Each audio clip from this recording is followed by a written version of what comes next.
He stepped on her sandwich in her silence thinking no one would care. But when her father showed up in uniform, the whole school held its breath. This isn't just a story about bullying. It's about what happens when the quietest girl dares to speak and the bully finds out her dad wears a badge. The cafeteria at Rosehill Middle School was loud, crowded, and lonely, especially for Eliana Brooks. 13 years old, always with her head down over her lunch tray, she sat at the last table by the emergency exit like clockwork. She wasn't invisible, but people acted like she was. It wasn't because she didn't want friends, she simply knew better. In a school full of wealthy white kids, being one of the few black students meant blending in was never an option. Eliana had learned to survive by staying small, staying silent, staying out of the way. But that didn't stop Connor Blake. He was the golden boy, popular, handsome, and the son of a powerful real estate developer in town. Teachers adored him. Parents invited him to every barbecue. He walked the hallways like they were built just for him. And lately, Eliana had become his favorite target. That day, she had just opened her peanut butter sandwich when Connor snatched it from her hands. Peanut butter? Seriously, he sneered. Guess your dad's badge doesn't pay for real food. Then with a cruel grin, he dropped it on the floor and stepped on it. Eliana didn't cry. She stood, walked away. But something inside her cracked. Eliana pushed through the hall, her steps quick, her heart pounding like a war drum in her chest. She didn't look back. She didn't need to. She could still hear the laughter, still feel the eyes that watched her fall, then looked away. She burst into the girls' bathroom, chose the last stall, locked the door, and collapsed onto the closed toilet lid. Hugging her backpack like it was her last defense, she let the silence hold her. No screams, no sobs, just tears, hot, silent, and furious. She had tried to speak up before. Once she told her homeroom teacher. The woman had smiled sympathetically and said, "Boys will be boys." Another time she asked to switch seats. The counselor replied, "You'll be fine if you just avoid him." So she stopped asking, stopped hoping, stopped trusting. Her dad, Officer Derek Brooks, had just been sworn in as the new chief of police. He was already under pressure trying to fix a broken department in a town that eyed him with skepticism. Eliana didn't want to be a burden, but Connor had crossed a line, and something deep inside her, something long buried, was slowly beginning to rise. The next morning, clouds loomed low over Rosehill, gray and swollen with the promise of rain. Eliana entered school with her backpack slung low, her eyes heavy, her stomach knotted. While reaching into her locker, she felt something slam into her back hard. She staggered forward, nearly hitting the cold metal. "Oops," Connor Blake's voice drawled behind her. "Didn't see you there." She turned slowly. He leaned against the locker beside hers, arms crossed, smirking like nothing in the world could ever touch him. Eliana said nothing. That silence, it was all she had left. But Connor wasn't done. By lunch, the school was buzzing. Eliana swung at Connor. She lost it. She's crazy. She hadn't touched him. Not once, but the truth didn't matter. What mattered was what people believed, and Connor controlled the narrative. She walked into the cafeteria and felt it instantly. The shift, the eyes, the cold silence. Connor sat a few tables away, scrolling his phone, the corners of his mouth curled in triumph. This wasn't about teasing anymore. This was calculated isolation. Eliana clenched her fists as she passed the tables. She didn't cry, but something in her told her this wouldn't end with silence. By Friday, Eliana dared to hope the storm had passed. No new rumors, no new laughs. Maybe, just maybe, Connor had gotten bored. She was wrong.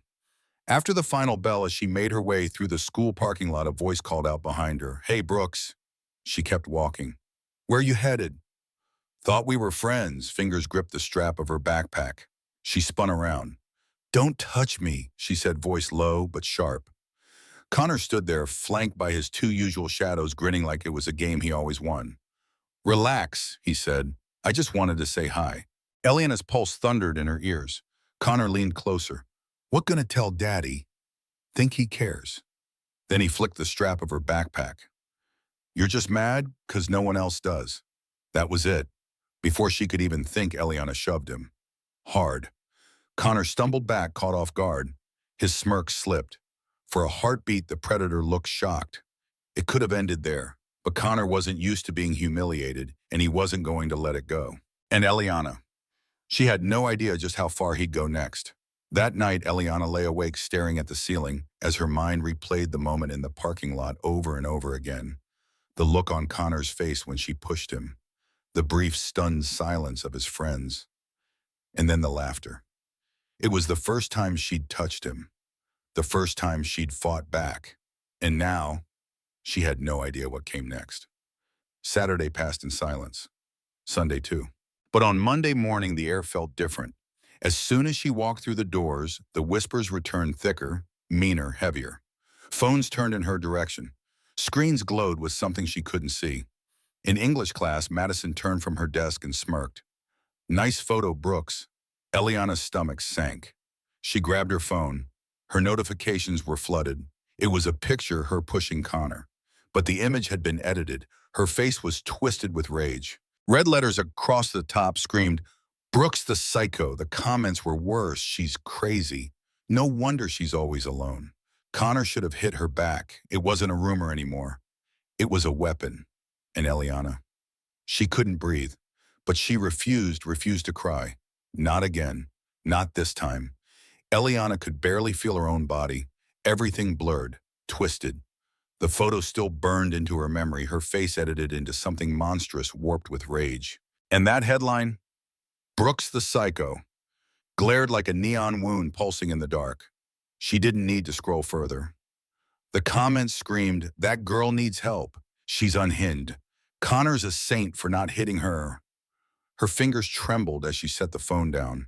She fought the tears, forced herself to breathe, though her chest felt like it was caving in. Around her, students snickered, whispered, watched. Madison leaned over again, voice syrupy sweet. "Connor said you've got anger issues. Maybe some therapy would help." It wasn't just bullying anymore. This was character assassination. And the worst part, it was working. People weren't just afraid to sit with her, they believed the lie. For a brief second, Eliana wanted to disappear entirely. Just vanish. But somewhere beneath the shame and the fury, something flickered like embers refusing to die. She wasn't going to let them write her story, not this time. After school, Eliana didn't say a word. She walked home in a daze, carrying her ruined reputation like a second backpack. The weight pressed down on her heavier with every step. She opened the front door quietly, hoping to sneak past until she saw him. Her father, Chief Derek Brooks, sat on the living room couch, still in uniform. The glow from his phone screen lit up his face, sharp and unreadable. "Eliana," he said without looking up. "Come sit." She froze. Her heart pounded. On his phone, the very photo, the red letters, the comments. He looked up, voice calm but firm. "Want to explain this?" She swallowed. "I didn't do anything, Dad. I swear." He nodded. "I know. And I know exactly who did." Before she could speak, he was already dialing. "Principal Graham," he said when the call connected. "We need to talk, now." Eliana sat stunned. Her father didn't yell. He didn't threaten. But his silence was louder than any outburst. This wasn't just school drama anymore. Her father, who'd faced gangs, corruption, and power plays, was now facing something more personal. And this time, he wasn't stepping in as the police chief. He was stepping in as her father. Once Eliana confirmed the truth, her father said nothing more. He stood, walked to the hallway, and made another call, this one to the school board liaison. Eliana had never seen this side of him. Calm, steady, but razor sharp. Less than an hour later, they were at the school office. The waiting room felt sterile, almost unreal. Principal Graham stood awkwardly near the door, flanked by two staff members. Chief Brooks didn't waste time.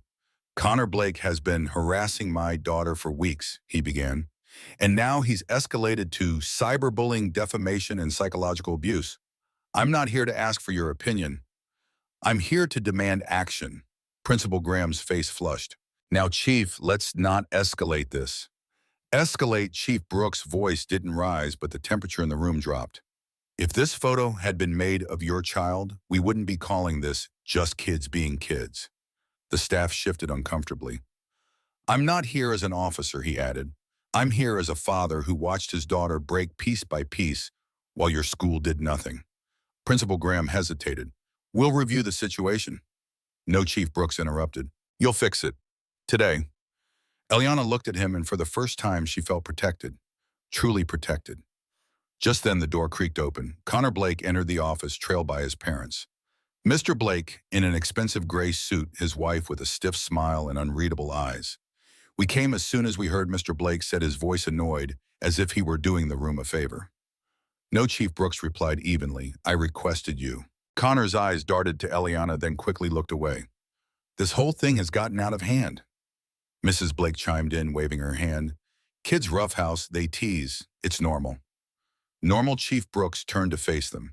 If my daughter had photoshopped your son's face plastered words like psycho on it, would you be sitting here calm or in court? No one spoke. Principal Graham tried to ease the tension. We're evaluating disciplinary options. There's nothing to evaluate, Chief Brooks cut in. This is harassment. And if the school doesn't act, I will. Connor fidgeted. His trademark smirk had vanished. Eliana didn't say a word. She didn't need to, because for the first time the room wasn't on his side anymore. It was on hers. Principal Graham cleared his throat. Effective immediately, Connor Blake is suspended for 2 weeks. The photo must be removed. A formal apology will be issued to Eliana.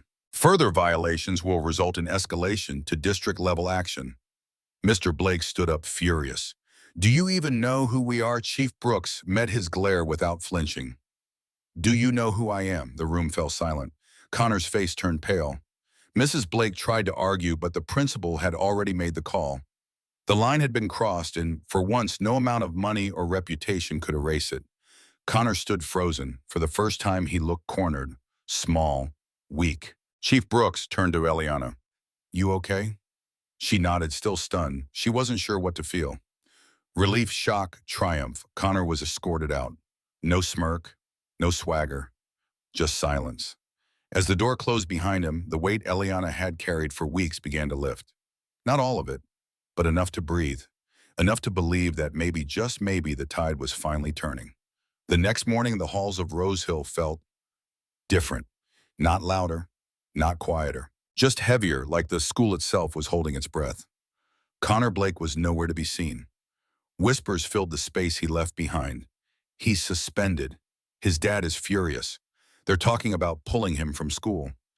Eliana walked those same halls she used to dread, only this time no one stared with malice. The looks she got were cautious, measured, some even respectful. Online, the viral image was gone, deleted from every account. In its place, classmates began sharing the truth. Screenshots of her speech, hashtags like #StandWithEliana. And when she walked into English class, her teacher paused and smiled. Eliana, would you like to speak today? She hesitated, then stood. Yes, she said simply. And just like that, the girl who once blended into the walls was now being asked to lead the room. She hadn't planned this moment, hadn't asked for it, but something inside her said, you belong here. And for the first time, she believed it. The classroom fell quiet as Eliana rose from her seat. Her hands trembled slightly, but her gaze was steady. She wasn't standing for applause or sympathy.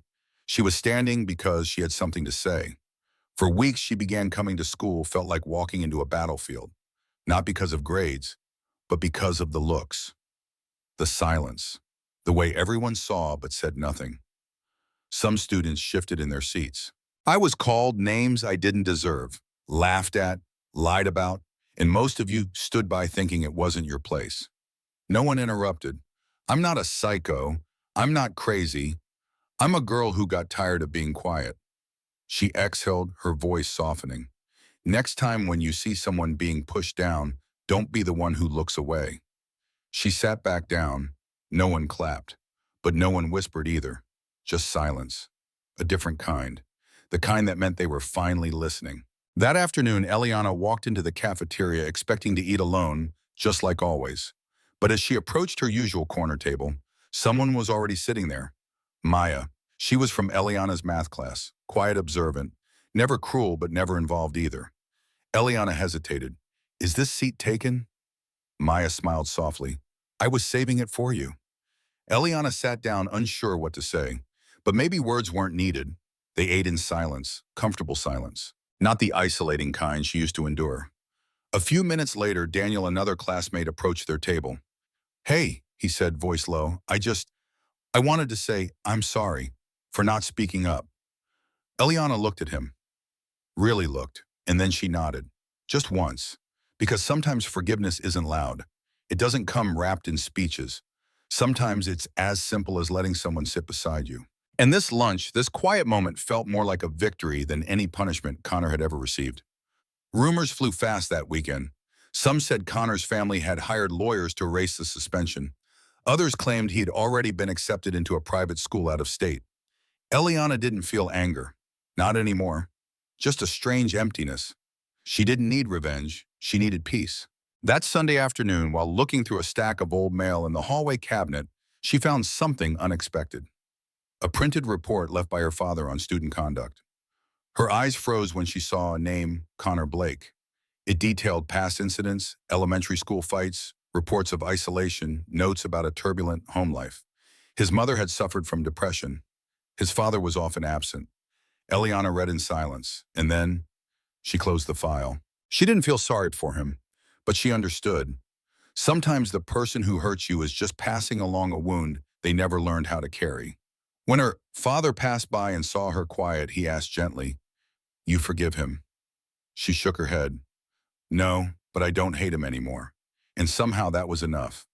Monday arrived, the air was crisp, the sky soft with light. Eliana wore her favorite hoodie blue like calm water. She walked into Rosehill not as the invisible girl, not as the victim, but as someone who had survived.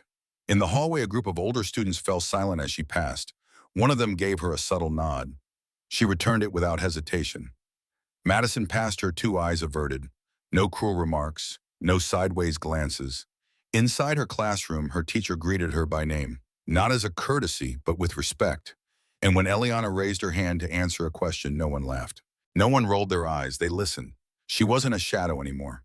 She was Eliana Brooks, a girl who had once been pushed to the edge, but chose to rise. Not just for herself, but for the next girl walking these same halls afraid of her own voice. And this time the halls didn't swallow her. They made space for her. That afternoon, Eliana made her way toward her usual lunch table, the one near the wall away from the spotlight. Her tray balanced in both hands, heart steady. "Is this seat taken?" She looked up startled. It was Joshua, the quiet boy from English class. Always in the back row, always listening. Eliana blinked.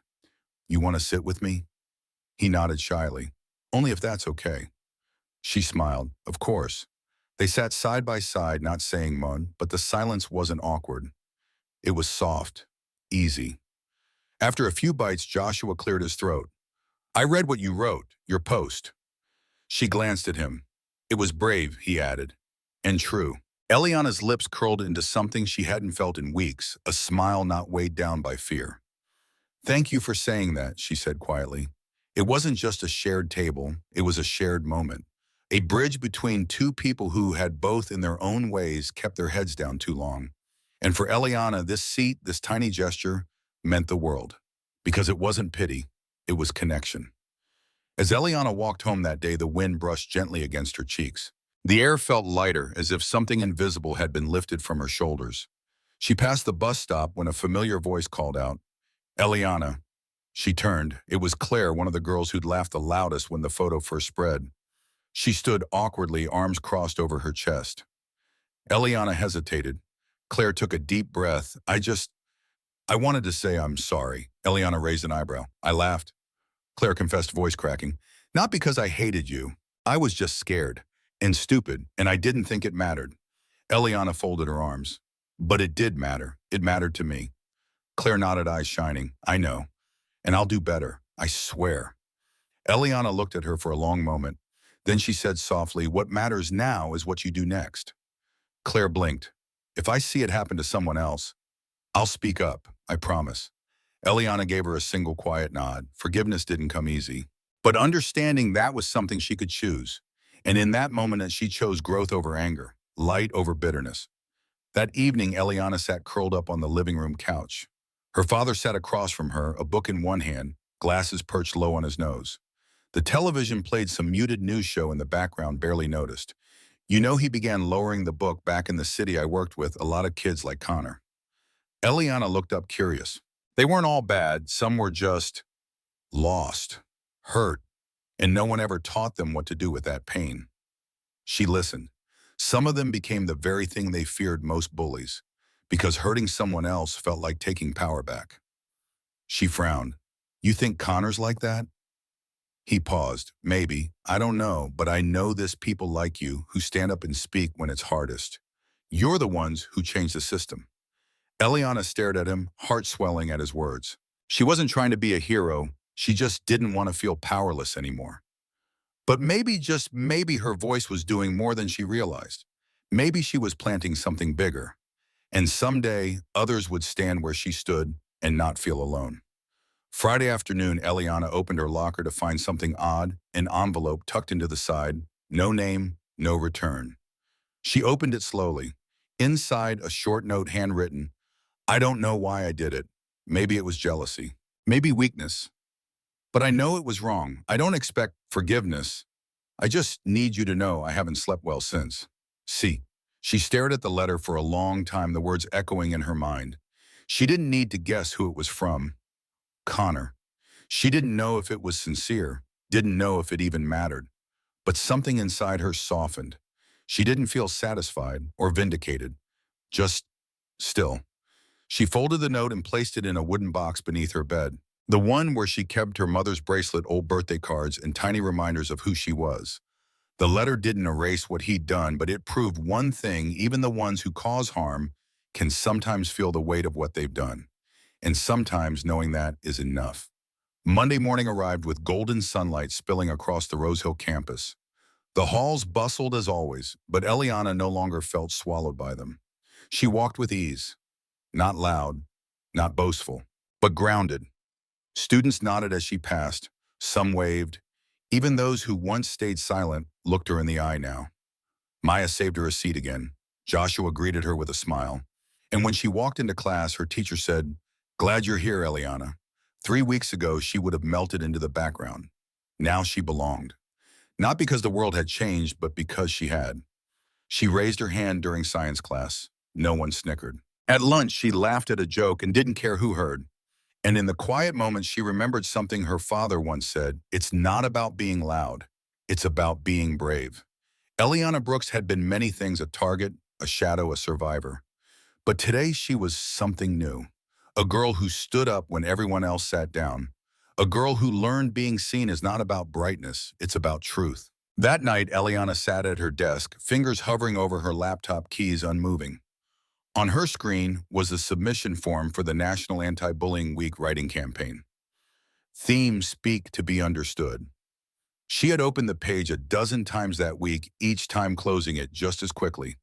But tonight, something was different. Her fingers began to move. I used to think silence was safety, that if I stayed small enough, quiet enough, I wouldn't be hurt. But silence didn't protect me.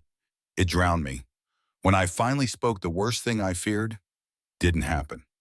What came instead were apologies, nods, and a few brave people who stood beside me. If you're reading this and you feel alone, I see you. You matter. Eliana didn't write to impress anyone. She wrote because somewhere out there, another girl was sitting alone at a cafeteria table wondering if anyone would ever understand. And if her story could reach even just one of them, then everything she had endured would mean something. By morning, her story had been shared dozens of times on the school's community page. By noon, it had reached hundreds. Teachers printed it and pinned it to bulletin boards. Students whispered about it between classes. A few even stopped her in the hallway, offering words of encouragement, shy thank yous, and knowing glances. Then came the unexpected. A school club invited her to speak at their next Voices of Courage assembly. Eliana hesitated. The thought of standing in front of everyone again made her stomach twist. But when she took the stage that Friday afternoon, something inside her settled. This isn't just my story, she began, a voice clear. It's for everyone who's ever been mocked, silenced, overlooked. Dozens of students leaned forward listening. You don't have to be loud to be brave, she said. You just have to choose not to stay silent. When the speech ended, no one clapped right away. They stood. Eliana stepped off the stage, heart pounding but lighter than it had felt in months. She hadn't just told a story, she had started something. A week after the assembly, Eliana received a message. She didn't expect: a forwarded article from her father. It was a local report. A short piece about the Blake family relocating to California, citing personal reasons, and the need for a fresh start. She stared at the screen for a long time. No details, no admissions, just a quiet exit. She sighed. Later that evening, she found a file her father had left on the hallway table, notes from old counseling referrals. One of them bore a name that made her pause. Connor Blake. It wasn't detailed, but it spoke of early behavioral issues, emotional isolation, and a home filled with pressure. Eliana sat still. She didn't feel sympathy, but she felt clarity. She understood now that pain doesn't excuse cruelty, but it does explain its roots. When her father asked if she felt better, she answered honestly, I don't feel better, but I feel free. Because forgiveness, she realized, isn't about erasing what happened. It's about choosing to carry the weight differently. And today she chose to set it down. The rain fell softly that afternoon. Eliana sat alone in the school library watching droplets trail down the glass like tiny silver threads. The hush of the room comforted her. Maya approached with 2 mugs of cocoa. You okay? She asked, sitting beside her. Eliana nodded. I'm thinking. About what? She smiled faintly. About how I used to think the whole world hated me. And now Eliana looked around the posters on the wall promoting kindness, the bulletin board, with her article, the cluster of students planning a No More Silence campaign at the back of the room. Now she said, I think I just needed a few people to believe in me. Maya nodded. Later, someone from the lower grade tugged at Eliana's sleeve. Are you the girl from the assembly? He asked. My friend is getting bullied. What should I do?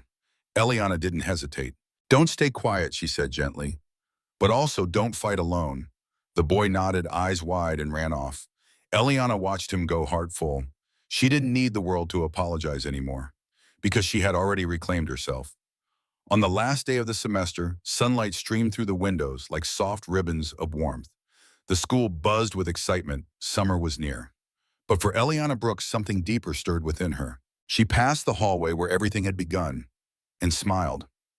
On the school's community board, her photo from the assembly now hung beneath the headline, Eliana Brooks Voice of the Year.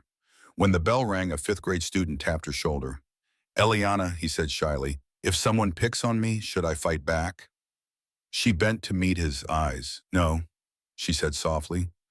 You should speak up, but don't try to be brave all alone. He nodded, absorbing every word. That night, Eliana sat by the window, her journal open in her lap. She wrote, bullying doesn't just test your strength, it tests your silence.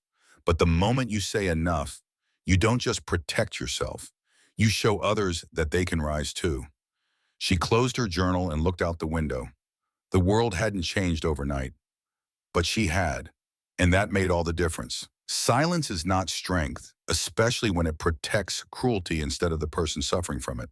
Eliana's story reminds us that even the smallest voice can shake the ground if it chooses to rise. And when someone finally stands up, it gives others permission to do the same. Don't underestimate the power of being seen. Don't wait for someone else to speak, because sometimes one voice is all it takes to start a movement.